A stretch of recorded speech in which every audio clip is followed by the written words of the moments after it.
In this video, we're going to be looking at the variants in John 1:18, which in the Holman Christian Standard, the King James, New King James, reads almost always in each case some different translation, but no one has ever seen God, the one and only Son, who is at the Father's side, he has revealed him, noting the one and only Son in this version.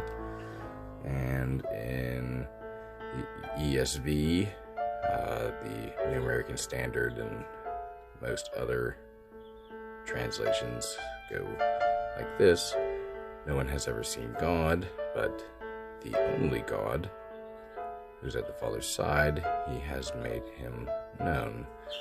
The difference being, instead of the one and only Son or the only Son, we have the only God in this version. And interestingly enough, the NIV and New Revised Standard Version, maybe one or two others, actually combine both variants. No one has ever seen God, but the one and only Son, who is himself God and is in closest relationship with the Father, has made him known. I just wanted to show you guys that even some translations actually combine both variants.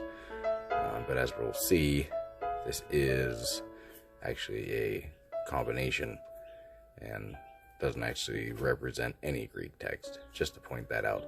But let's go ahead and take a look at what the Greek text does say. Alright, so here we have our handy UBS 3rd edition text, because I'm too cheap to buy the 5th edition, but this edition still serves its purpose, and we can get along with it just fine. And here is the passage in the Greek. No one God has ever seen. Monogenes theos, which would be the one and only God, or the unique God. You may talk about, well, I don't want to get into the debate with how to translate monogenes. Some versions translate this as only begotten, others the one and only, but the translation of the word isn't really what we're going for, but rather this variant. Okay, so here's the phrase in question. So you can get a little closer. So in the text of the UBS, we have monogenes theos, or the one and only, or the only begotten God. Okay, and down here we have our textual apparatus. So our witnesses that attest to monogenes theos, we have P66, Aleph, B, C, and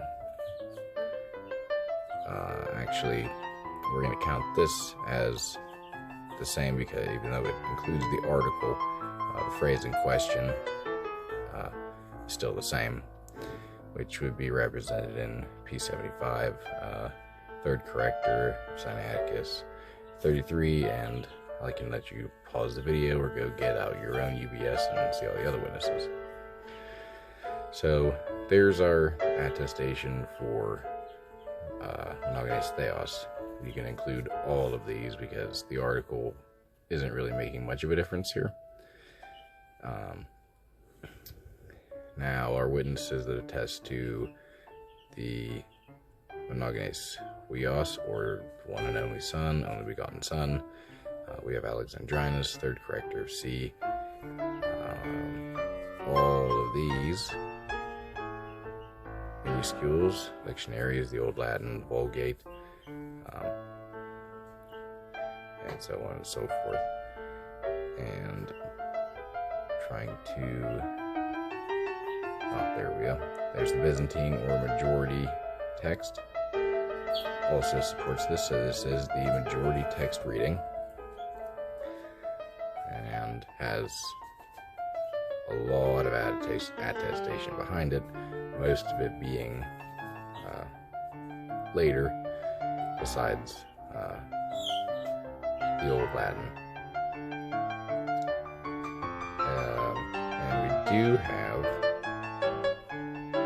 Monogenes Theos Theou, the only begotten Son of God, which is found in a few Old Latin texts, and a few scant witnesses, a couple of fathers, and then we have the one and only, or the only begotten, also found in some Vulgate manuscripts and some patristic sources as well. I don't know of anyone who thinks that this variant, as in the one and only, and that's it, is authentic. It has no Greek attestation. Neither does the only Son of God. Besides, maybe some Irenaeus texts, but well, his Latin. But we don't have Greek manuscript evidence for either of these variants. So these are going to be the two that we're going to focus on right now. And this is actually a bit of a difficult passage. Many don't think that it is, but I find it a little bit difficult to work out. But going by basic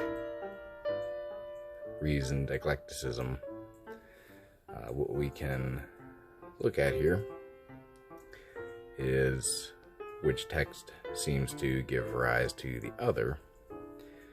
And anyone familiar with the New Testament knows that the one and only, or only begotten Son, is used quite a bit by John.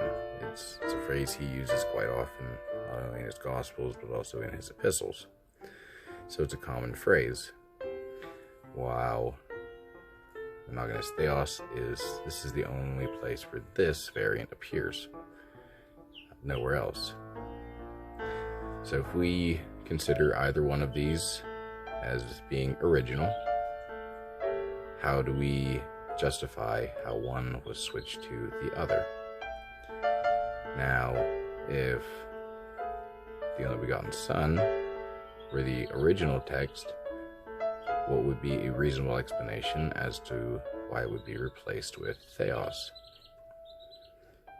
Kind of hard to come up with one. Can't really think of a good theory besides Orthodox scribes trying to help the deity of Christ. Not very likely. But if Monogenes Theos were the original, and it's well attested with the oldest evidence, it would be very likely that someone coming across this phrase, Monogenes, or homogenes, what normally would follow someone familiar with John's writings, would probably be Son, which would be the most likely explanation as to how this variant actually arose. The Son arose from God. Now, this is not as cut and dry as I just made it. It's a pretty good case, but even the UBS isn't 100% sure. They're 95% sure, but if it were A, it would be 100% sure.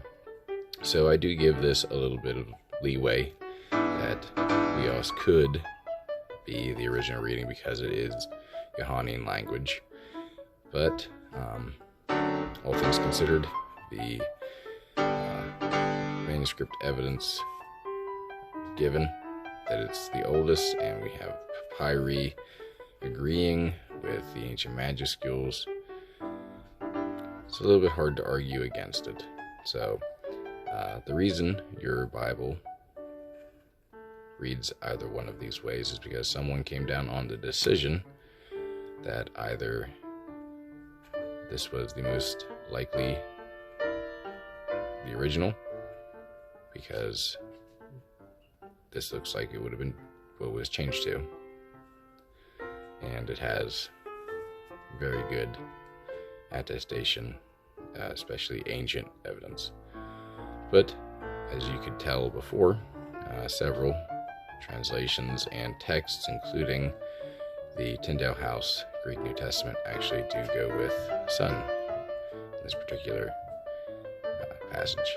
So, more than likely, in my opinion, Longinus Theos is the original reading, but just like the UBS, I'm willing to be proven wrong. But as of now you understand why these different translations and texts read different ways. Thanks for watching.